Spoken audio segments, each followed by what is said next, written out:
Welcome to Penrose Learning, where we make understanding easy. You start by verifying prerequisites. Confirm the OEM allows unlocking and note the exact model ID. Unlock the bootloader only if vendor policy permits. This clears user data. Once enabled, turn on USB debugging and confirm a DB recognizes the device.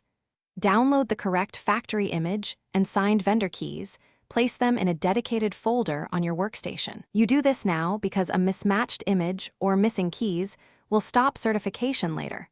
So double-check names and signatures before flashing. You proceed by rebooting to bootloader and flashing images in the correct sequence. Bootloader first, then radio, vendor, and system. Use verified fastboot commands. Once the system is running, inject the OEM signed at a station keys into the key store and enable verified boot with the appropriate fastboot flags. This binds keys to hardware backed at a station.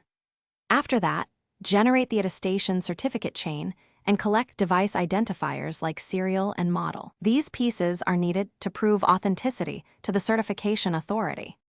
You finish by packaging and submitting attestation artifacts, CTS and safety net reports, plus device metadata to Google or the cert authority. Once submitted, monitor responses. If they request remediation, apply vendor updates, rerun CTS, and regenerate attestation certificates. If approval is granted, lock the bootloader per instructions to finalize play protect status. If things go wrong, first recheck key hashes, bootloader state, and factory image signatures. Those are the usual culprits, and repeat attestation after fixes. Thanks for watching. If this was helpful, leave a like and consider subscribing. See you next time.